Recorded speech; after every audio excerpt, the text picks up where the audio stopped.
Olá, amigo internauta, falando direto da redação do Diário Lance, porque nessa época do ano vai e vem, começa a ficar um pouco mais quente e por isso ao meu lado Rodrigo Cerqueira vai falar um pouquinho dessa movimentação do mercado da bola. Cerqueira, começando pelo Corinthians, está trazendo de volta aí o Rodriguinho, meio atacante, estava no futebol dos Emirados Árabes. Para quem não se lembra, foi destaque do América Mineiro, né, o Cerqueira? É um jogador que ele não aconteceu ainda no Brasil, ele era tratado como promessa até pouco tempo, foi tentar a vida fora do país, né, no famoso Eldorado Árabe, e agora é uma contratação mais dentro da realidade do Corinthians. O clube vive com alguns problemas financeiros e não conseguiu manter algumas estrelas, como foi o caso do Guerreiro do Sheik, e vai investindo aí numa renovação em jogadores que se adaptem à realidade financeira do Corinthians. E o Tite vai ter que trabalhar com um orçamento menor e o Rodriguinho vai ter que provar que tem condições de vestir a camisa do Corinthians. Ele começou muito bem no América Mineiro, depois desapareceu aqui para o grande público brasileiro, mas vai ter uma oportunidade de ouro na carreira. Ele chegou no Corinthians em 2013, ele está voltando de empréstimo para o Corinthians, chegou em 2013, estava ali com o Tite enquanto ele estava lá, mas quando o Tite saiu e assumiu o Mano, aí não teve chance para o Rodriguinho, ele acabou sendo emprestado. Aliás, não só saindo do Corinthians, o nosso assunto, como também o Emerson Sheik, é uma boa para o Flamengo essa chegada, essa volta do Sheik ao Flamengo? Olha, talvez seja a última oportunidade do Sheik em um time grande de ponta do futebol brasileiro, pela idade e pela carreira que o Sheik tem. Os últimos anos foram mais envolvidos em polêmicas do que se destacando dentro dos gramados. Mas de fato é um jogador que ele é vitorioso, por onde passou ele conquistou títulos, fez gols importantes. Foi assim no Flamengo no pouco tempo em que ele esteve no Flamengo. Mas é um jogador que tem qualidade e pode sim, em curto espaço de tempo, agregar técnica, sua qualidade à equipe do Flamengo. E ele chega para tentar retomar um título aí que a galera contesta um pouquinho. Ele é ex-campeão brasileiro também? Então, ele fez parte da campanha do Flamengo, começou o Campeonato Brasileiro e depois se transferiu para o futebol do Catar. E por ter feito parte da campanha e disputado alguns jogos, ele, claro, foi campeão brasileiro, mas não participou daquele sprint final, que foi quando o Flamengo atropelou vários adversários. O Adriano estava jogando muito na época, ele já não estava mais na equipe e depois ele foi ser campeão brasileiro no Fluminense, aí sim jogando a temporada inteira, né? E fazendo o gol do título, e depois no ano seguinte pelo Corinthians também. Ou seja, título brasileiro estrela ele tem. Pois é com ele. Agora, saindo do Flamengo, indo para o Fluminense, como fez o Sheik aí também em 2009, 2010, enfim, o Gerson. Se você fosse o Gerson, aqui Gerson ao meu lado, Barcelona ou Juventus? Com certeza a escolha seria o Barcelona, até pelo estilo de jogo do Gerson. É um estilo de jogo mais moleque, mais brasileiro, é um jogador que gosta de ir para cima dos adversários, driblar, faz jogadas de efeito. E assim como a gente tem visto o Neymar no Barcelona, seria uma ótima escola para ele na Europa. E lembrando que o futebol italiano é um pouco diferente, né? Um futebol de mais pegada, de mais força física, mas o problema é onde o Gerson vai se encaixar nesse time do Barcelona. Pois é. Ele é muito novo, ele ainda não tem nem bagagem no futebol brasileiro como profissional. Talvez ele seja uma aposta para daqui a 2, 3 anos no Barcelona, um jogador que pode chegar lá ser emprestado, enfim, ser trabalhado a longo prazo, mas a curto prazo eu acho muito difícil, caso ele seja mesmo contratado pelo Barcelona, ele ter alguma oportunidade. Pois é, vamos ver então, boa sorte para o Gerson aí, sabedoria nessa escolha, porque vai definir o futuro, né? Agora, saindo do Fluminense, indo para o Palmeiras, tá trocando um Oliveira por outro, né? Saiu o Oswaldo, expectativa da chegada do Marcelo Oliveira também, que já passou da hora de anunciar um treinador Palmeiras. O Marcelo Oliveira, ele tem sido o treinador mais vitorioso do futebol brasileiro nos últimos anos. Pelo Curitiba ele foi campeão estadual 2 vezes, bateu recorde de vitórias. Pelo Cruzeiro ele foi bicampeão brasileiro.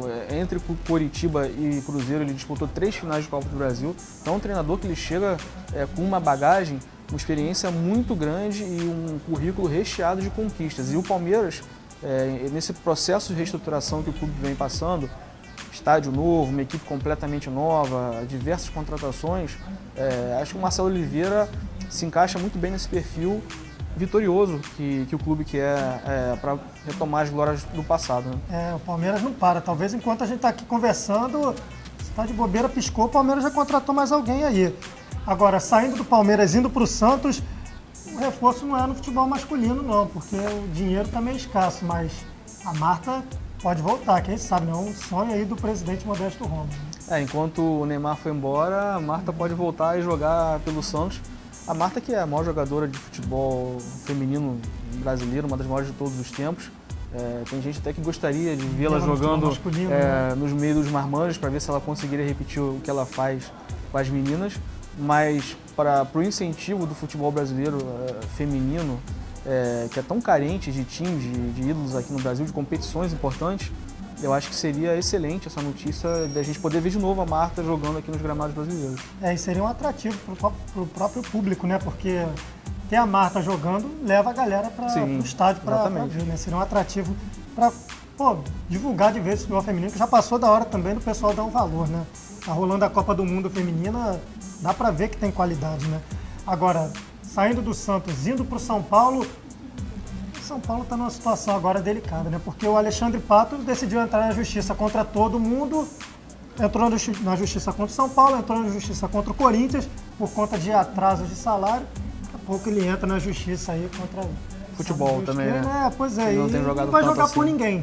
Entrou na justiça contra todo mundo, como é que fica? Então, essa questão do Pato é uma questão bem complexa, porque ele foi contratado pelo Corinthians, né? Quando veio do Milan, o Corinthians fez uma negociação com o São Paulo e valores que envolvem os dois clubes, né? Tanto na parte do empréstimo quanto na questão dos salários.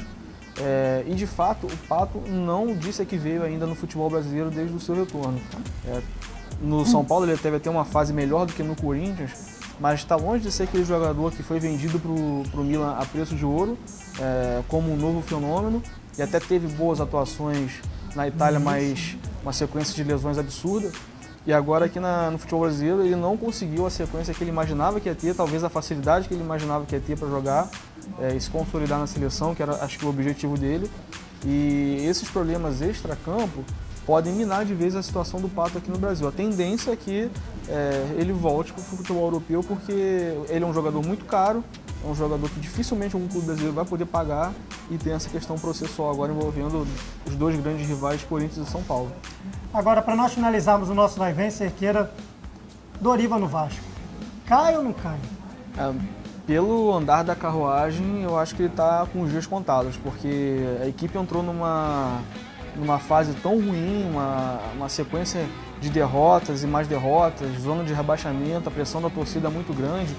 A gente sabe que o Doriva fez um bom trabalho no Campeonato Carioca, o Vasco foi campeão por méritos, passando por cima dos principais rivais, mas o Campeonato Brasileiro era a menina dos olhos da torcida, porque o Vasco vinha de um rebaixamento, o Vasco veio da Série B ano passado, e tudo que a torcida não quer é que esse pesadelo volte a bater na porta de São Januário. Mas com a sequência de derrotas e tropeços no Campeonato Brasileiro, a situação vai ficar muito difícil na sequência do campeonato, porque os jogos se tornam cada vez mais tensos, a torcida pressiona cada vez mais, e eu acho que nesse momento o Doriva já perdeu um pouco a mão do time. Inclusive naquele episódio que ele poderia ter saído do Vasco quando teve a oferta do Grêmio, e o Eurico Miranda bancou a sua permanência, enfim, foi até uma situação meio polêmica, o Grêmio tendo procurado o Doriva, o Vasco reclamando, exatamente. E acho que aquilo ali também balançou um pouco o Doriva naquele momento. E desde então o Vasco também não conseguiu se acertar, não tem previsão de reforços, o que é complicado para o treinador, porque o campeonato é muito difícil e longo, e eu acho que a situação dele aí, infelizmente, está com os dias contados. Pois é, vamos ver então, essa solução vai ter que ficar aí para a galera lá da diretoria do Vasco que retornou, né, esse ano. E você que está em casa também, você quer dar o seu pitaco na contratação? Quer dar a sua opinião? Quem pode chegar? Quem você acha que deve sair? Quem seu clube tem que contratar? Hashtag Vai Vem, você compartilha aí, você comenta no Twitter, no Facebook, no Instagram. Hashtag Vai Vem, você está vendo aí também passando na tela. Não pode falar Neymar, que você não está jogando no videogame também, né? Ele não é FIFA 15 nem PES. Neymar não vale. O nosso Twitter do Diário Lance, @lancenet. O Facebook é facebook.com/Grupo Lance. E o Instagram, @Diário Lance. Você comenta e compartilha também esse nosso programa Vai Vem, que volta numa próxima edição, porque o mercado da bola não para. Valeu!